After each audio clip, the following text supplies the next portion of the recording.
powerlifting champion. He's out of Rome, Georgia. Wow, beautiful. Duck under, go behind, heel block and takedown by Jones.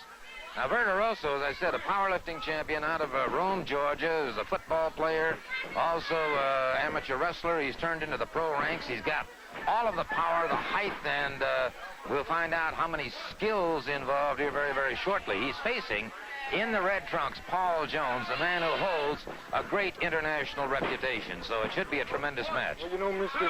Sully, it's interesting because the promoters did put together a tremendous match here. And two people, you've got a strong man and your typical wrestler, a man that can take it all is Paul Jones. But I'll tell you something that I wonder about the promotion. When I noticed that they barred Gary Hart here, and not only did they bar Gary Hart, but they awarded national tag team champions to Barb Armstrong and his kid Brad Armstrong. There's just, I don't know, it's hard for me to sit back and watch all this injustice happen and still be biased and impartial, to see, Mr. Sully. But however, I'll just concentrate with Paul Jones here, and I'm not going to say too much about it, but I am going to talk with Gary Hart. Well, we'll find out about that a little bit later on.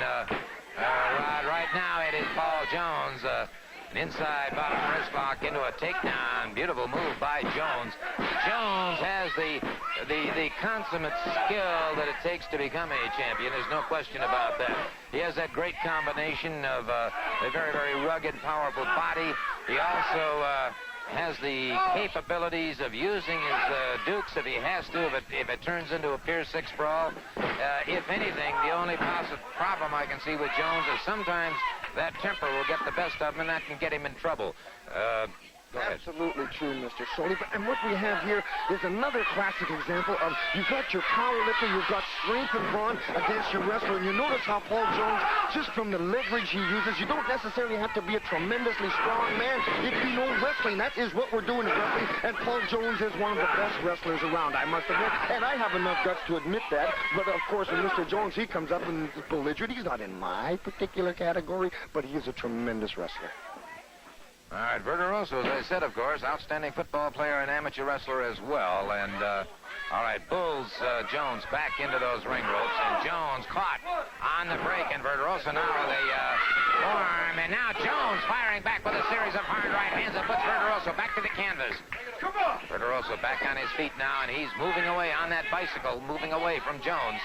Trying to clear those cobwebs, moves back again, keeps bicycle back, now suddenly comes forward. Boot to the midsection, another one, and Jones could be in trouble here. Verderoso brings him up, full body slam by Verderoso. And it is now a rear chin lock. Jones slipped away from that beautifully into a hammerlock, and now drives the knee into the biceps and triceps of Verderoso. So Jones, realizing that he's got a problem with Mr. Verderoso on that left hand, he felt the impact of that earlier.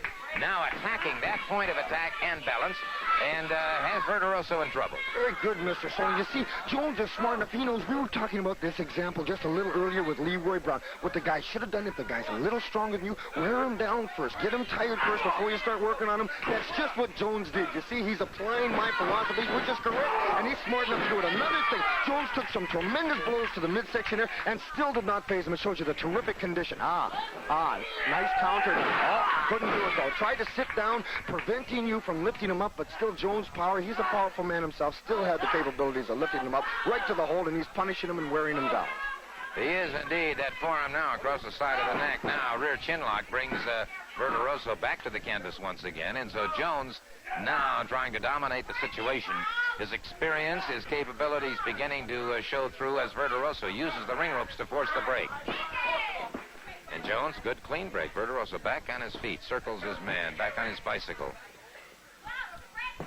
And Verderoso might feel at this point in time maybe that he had cheap shot on the break and a series of forearms on Paul Jones.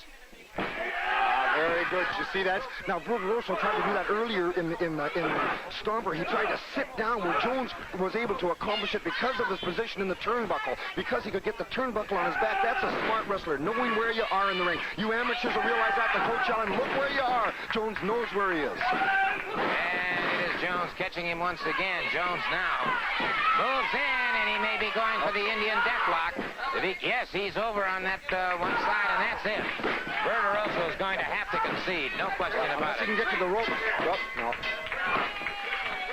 Once Paul Jones gets that Indian deathlock on you, unless you are, as Piper said, near those ropes, it is all over. And so